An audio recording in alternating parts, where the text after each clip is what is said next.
Tarde, pero ánimo. Vamos a contestar preguntas, pero primero quedamos que íbamos a dar información sobre un video de un potentado estadounidense que hace una reflexión sobre el daño que causa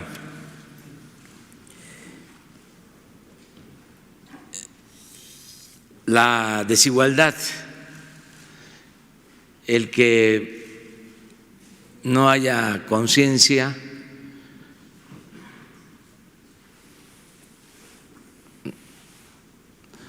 de lo que se provoca cuando se acumula mucho capital en pocas manos, cuando pocos tienen mucho y muchos tienen poco. Eso al final provoca ingobernabilidad, confrontación, violencia. Y eso es lo que él expone. Y lo importante es que lo hace un hombre con mucho dinero. Sin duda es un empresario con dimensión social, con dimensión cívica. Esto es muy importante porque hay una corriente nueva en los sectores empresariales del mundo, muy orientada a este propósito, a que se procuren ganancias razonables, que no sean excesivas, que no signifiquen afectar las economías nacionales y que no signifiquen también destruir el territorio, el medio ambiente, que se pueda dar trato justo a los trabajadores, inclusive el que se considere que el empresario es fundamental en una sociedad, que es necesaria crear la riqueza, porque no se puede distribuir lo que no se tiene, que hay que crear la riqueza y que una vez que se tiene ya una cantidad considerable de capital, se dona la herencia, se entrega a la misma sociedad. Eso es muy interesante. Es un proceso de reeducación. Se puede decir que es ingenuo pensar que el que tiene va a preocuparse por los demás. Está el dicho de que dinero llama dinero,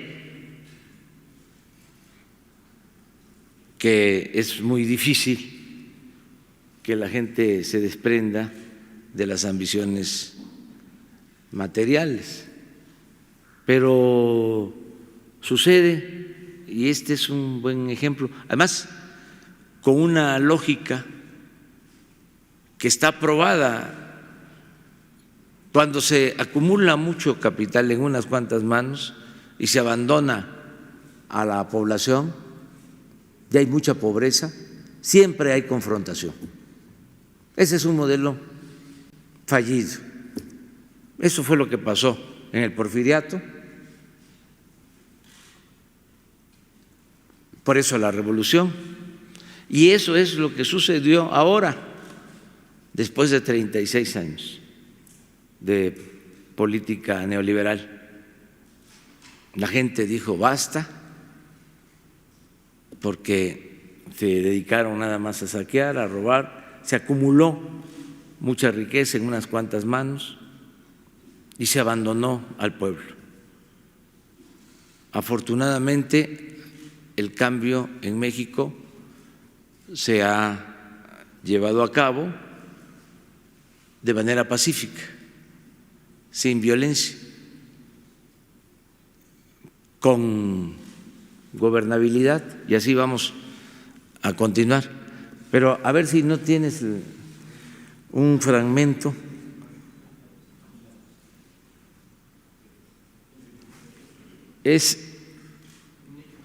Sí, un poco extenso, pero nada más vamos a tratar You probably don't know me, but I am one of those 0.01 percenters that you hear about and read about, and I am by any reasonable definition a plutocrat. And tonight, what I would like to do is speak directly to other plutocrats, to my people, because it feels like it's time for us all to have a chat. Like most plutocrats, I too am a proud and unapologetic capitalist. I have founded, co-founded, or funded over 30 companies across a range of industries. I was the first non-family investor in Amazon.com. I co-founded a company called Aquantive that we sold to Microsoft for $6.4 billion. My friends and I, we own a bank. I tell you this, unbelievable, right? I tell you this to show that my life is like most plutocrats. But let's be honest, I am not the smartest person you've ever met. I am certainly not the hardest working. I was a mediocre student. I'm not technical at all. I can't write a word of code. Truly, my success is the consequence of spectacular luck, of birth, of circumstance, and of timing. But I am actually pretty good at a couple of things. One, I have an unusually high tolerance for risk. And the other is, I have a good sense, a good intuition about what will happen in the future, and I think that that intuition about the future is the essence of good entrepreneurship. So what do I see in our future today, you ask? I see pitchforks, as in angry mobs with pitchforks. Because people like us plutocrats, because while people like us plutocrats are living beyond the dreams of avarice, the other 99% of our fellow citizens are falling farther and farther behind. If the trend continues, the top 1% will share over 30% of national wealth in another 30 years, while the bottom 50% of Americans will share just 6%. You see, the problem isn't that we have some inequality. Some inequality is necessary for a high-functioning capitalist democracy. The problem is that inequality is at historic highs today, and it's getting worse every day. And if wealth, power, and income continue to concentrate at the very tippy top, our society will change from a capitalist democracy to a neo-feudalist rentier society like 18th century France. That was, France before the revolution and the mobs with the pitchforks. So I have a message for my fellow plutocrats and zillionaires, and for anyone who lives in a gated bubble world. Wake up. Wake up. It cannot last. Because if we do not do something to fix the glaring economic inequities in our society, the pitchforks will come for us. For no free and open society can long sustain this kind of rising economic inequality. It has never happened. There are no examples. You show me a highly unequal society, and I will show you a police state or an uprising. The pitchforks will come for us if we do not address this. It's not a matter of if, it's when. And it will be terrible when they come for everyone. What I'm arguing is that rising economic inequality is stupid and ultimately self-defeating. Rising inequality doesn't just increase our risks from pitchforks, but it's also terrible for business too. Bueno, ahí queda eso. Está bien completo, es una síntesis, pero es importante la reflexión. Nosotros en México, por la corrupción que imperó, se produjo una monstruosa desigualdad económica y social. Y eso es lo que ha dado al traste con todo. Esa es la causa principal de nuestros problemas sociales. Entonces, ahora que se han iniciado los cambios, vamos a procurar, en el marco de la ley, que haya una mejor distribución del ingreso, que no haya tanta desigualdad económica y social. Y lo tenemos que conseguir con la participación de todos. El gobierno juega un papel importante, pero también la sociedad y el sector empresarial. El gobierno puede dar el ejemplo orientando el presupuesto, por ejemplo, a los que más lo necesitan. Eso es lo que estamos haciendo. Atender a todos, escuchar a todos, respetar a todos, pero darle preferencia a la gente humilde, a la gente pobre, que sean los que reciban más. Esa es una parte importante. La otra es la que tiene que ver con la actitud del sector privado, que debe de procurar, desde luego, hacer negocios. Esa es su función principal, pero al mismo tiempo buscar ganancias razonables y que se respete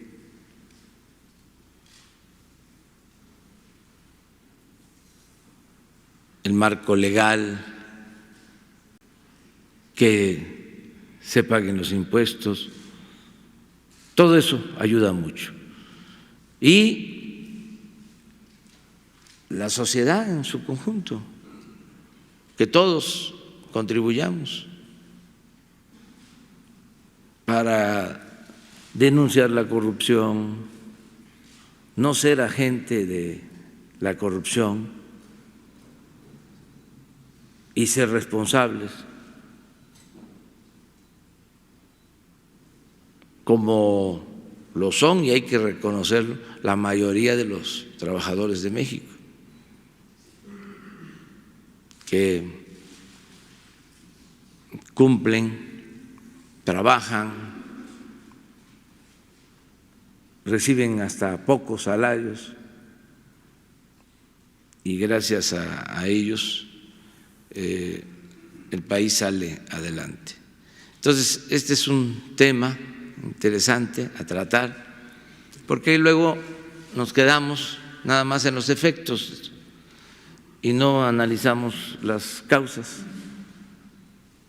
y se requiere saber por qué la crisis de México, que es muy fácil, ¿no? Decir desde un medio de información, más si es un medio de información extranjero, de que existe una crisis sin tener los antecedentes. Por lo general estos medios se dedicaron a aplaudir al régimen que produjo esta monstruosa desigualdad económica y social, y nunca advirtieron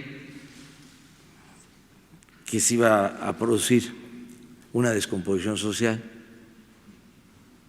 y que se iba a provocar inseguridad y violencia, todo lo que estamos padeciendo. También decirles, comentarle a toda la gente que va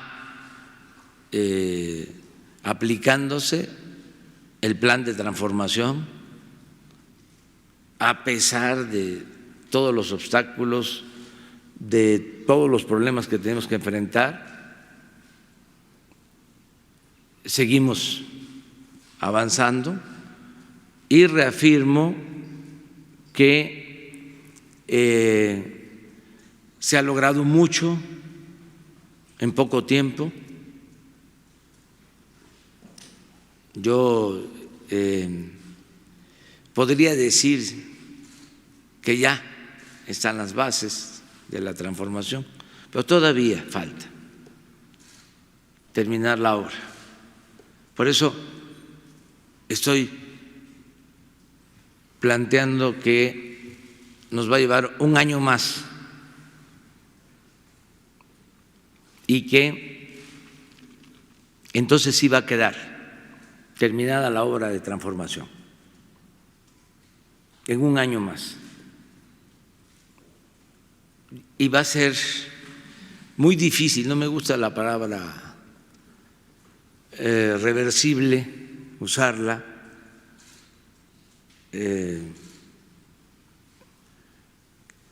decir que no se va a poder dar marcha atrás, porque en la historia siempre, ¿no?, hay cambios y además es hasta saludable, pero sí les va a costar trabajo a los conservadores dar marcha atrás a todo lo logrado. De eso estoy absolutamente seguro. No van a poder, porque vamos a cimentar bien son nuevas condiciones, nueva política, y va a ser muy difícil regresar a lo propio que significó el periodo neoliberal, la política de pillaje, de saqueo, de abandono del pueblo. Va a ser muy difícil y ese es el propósito. Por eso también la prisa. ¿Por qué doy a conocer esto? Bueno, porque últimamente hemos enfrentado situaciones difíciles, pero esto no nos va a desviar. Al contrario, en las crisis, aunque sean transitorias, se definen más las posturas.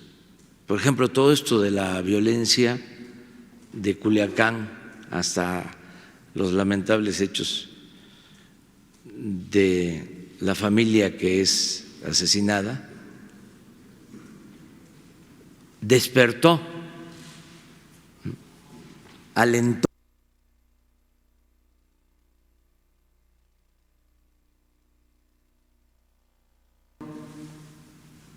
los afanes autoritarios, ¿no?, de uso de la fuerza, todo esto que llevó en su momento a declarar la guerra al narcotráfico. En aquel entonces no estaba ni siquiera así.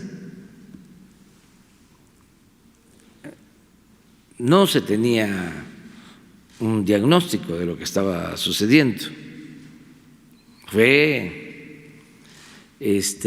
una determinación que se decide pensando de que de esa manera se iba a adquirir legitimidad.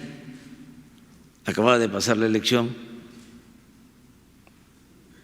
y era como un golpe espectacular. Es decir, esto le va a gustar a la gente, pensando de que sí hay un sector de la población con afanes autoritarios, de los que quieren resolver todo con el uso de la fuerza. Ayer hablábamos de eso.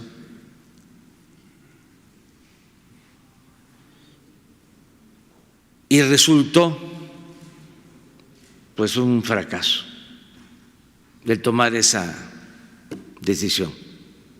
No se logró nada.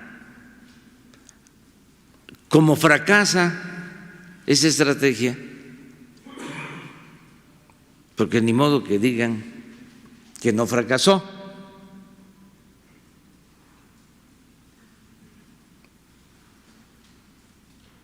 Entonces decimos nosotros, ya no vamos a seguir por el mismo camino trillado de siempre.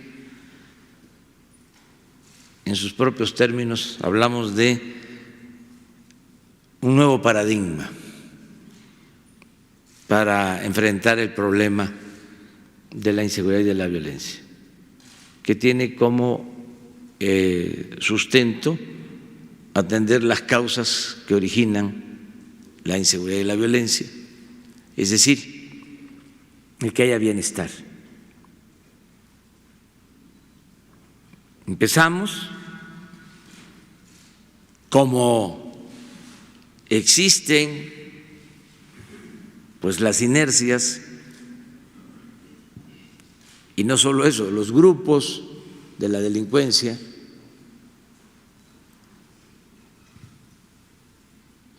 se presentan los casos como lo de Culiacán y lo de ahora, repito, de los asesinatos de las familias Levarón,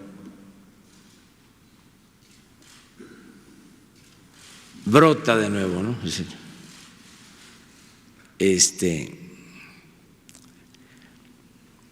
Como el grito de las ranas. Necesitamos fuerza, necesitamos violencia, necesitamos guerra. Bueno, hasta eso que es lamentable, ¿no?, ayuda a la definición,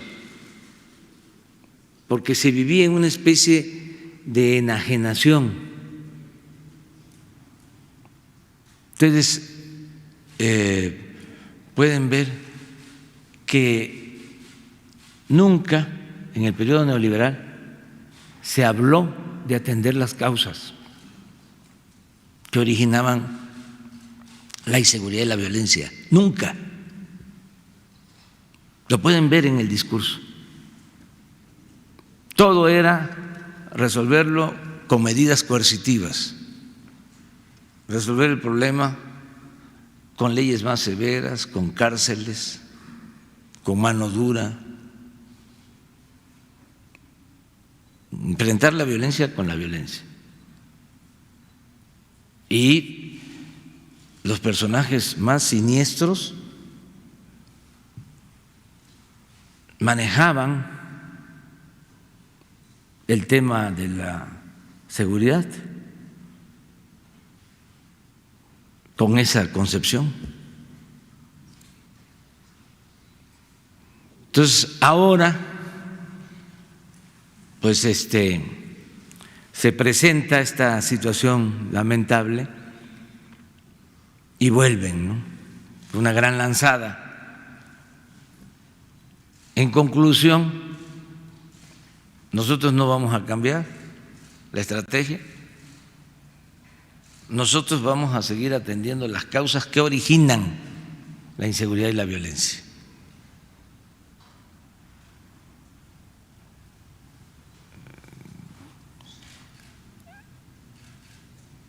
Estamos seguros que es la forma más eficaz y más humana de enfrentar el problema de la inseguridad y de la violencia. Lo que estamos haciendo, estamos convencidos de eso. 2, no vamos a usar la violencia para enfrentar la violencia.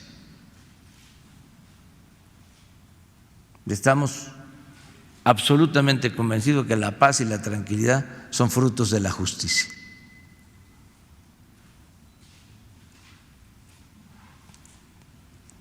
Y respetamos a quienes piensan de otra manera. Pero nosotros llegamos al gobierno con esa propuesta. Incluso está escrita en el Plan Nacional de Desarrollo, con toda claridad. No es una ocurrencia, es algo que hemos analizado durante mucho tiempo. Vamos a seguir actuando de la misma manera y agradecerle a mucha gente que nos está dando su respaldo y su confianza. Agradecerles porque se necesita sacar adelante la transformación. Y enfrentar todas las adversidades. Y vamos bien, que no haya duda de que vamos muy bien y que vamos a ir superando todo esto, que es una herencia de una política fracasada que nunca más se va a volver a aplicar en el país. Nunca más. Y ahora sí,